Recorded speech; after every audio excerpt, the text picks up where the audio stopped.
Welcome to my channel, Renaissance Refinishing by Rochelle. Today we're going to use 3 Dixie Belle products, Slick Stick, Caviar, and Cotton, and we're going to use them on our thrifted pumpkins. Remember those pumpkins we found at our local thrift store? We're going to turn them into a pumpkin stack. I'm super excited to show you how, and this is what it looks like when we're done. I know, very, very cute. Let me show you how easy it was to achieve. So here are our pumpkins, as you can see. These are the middle pumpkins. Now I will say this, before this, I was cutting the plastic pumpkins. The butcher knife, perfect for that. As far as the foam pumpkins, a regular old butter knife will do you just fine. This was not necessary.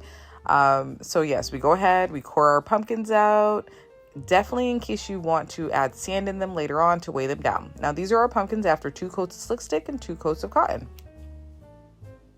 And here are our pumpkins as we start the outline for our designs.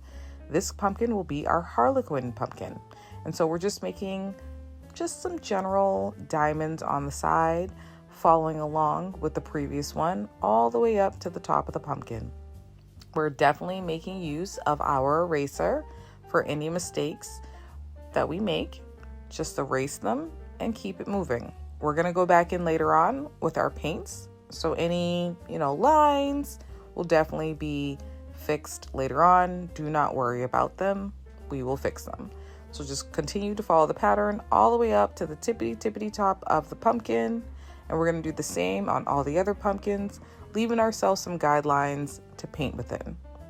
Now you see we're gonna do it with our checkered pumpkin. We're just following the natural curvature of the pumpkin right in the indentations. And this will be our lines for the squares. Now, in a moment, you'll see me go the opposite direction to start our squares. You can see that we've already done so on the smaller pumpkin. So here we go. We just pick a spot and start creating our line with our number 2 pencil. Very easy, doesn't have to be perfect.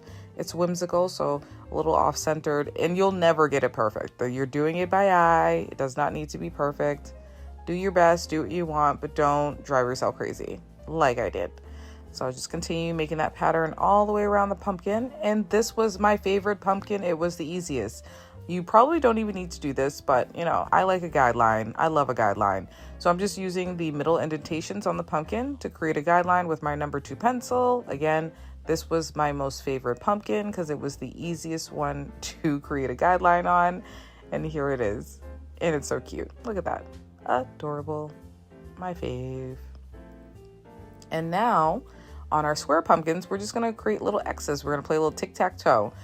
Just to let ourselves know, this is where Caviar goes, the black paint goes, and this is where it does not go, And now you see us filling in these spaces we left for our black paint, our Caviar paint, with a little tiny brush, and those details. This was my favorite part because now I could finally start to see how it was coming together, even though I knew it would.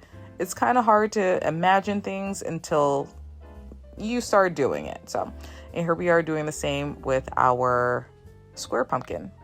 I love the X's on this. They were super helpful. I did almost make a few mistakes, but the X's really deterred me from doing so. So I do suggest them. It took me like 5 extra seconds to put them, and they saved me time. Now here you see me just going back in with our cotton paint, filling in any of the spaces that I got a little Caviar on them, and to also just make them a little bit cleaner. And then there were some spaces I had to, kind of like fix the square. Maybe they weren't big enough, as you can see in that one. And I wanted to kind of over exaggerate them to make everything a little bit more even.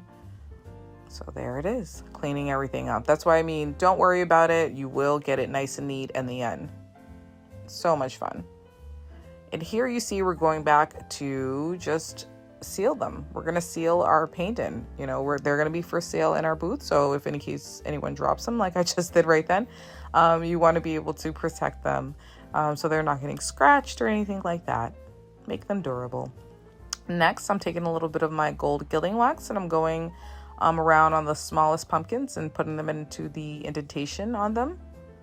And here they are. Oh my God. Every time I see this, I just, hello. How pretty are they? This is them in my booth. right on top of one of my nightstands. And again, to remind you, this is what they look like before. As you can see, we added pearls, we added a little gold gilding wax at the top, and we bedazzled the middle pumpkins. Again, that's something for another day, though. I can't give you all my secrets on the first one, but you do as you wish.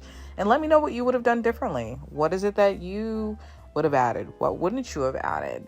There are definitely things I wanted to do. I saw tons of examples, and I will do this again, but for time, we just did what we could. And yeah, so thank you for watching. Subscribe, share, like, do whatever people do with videos. And I hope you guys try it. If you do, let me know. I want to see it. Bye.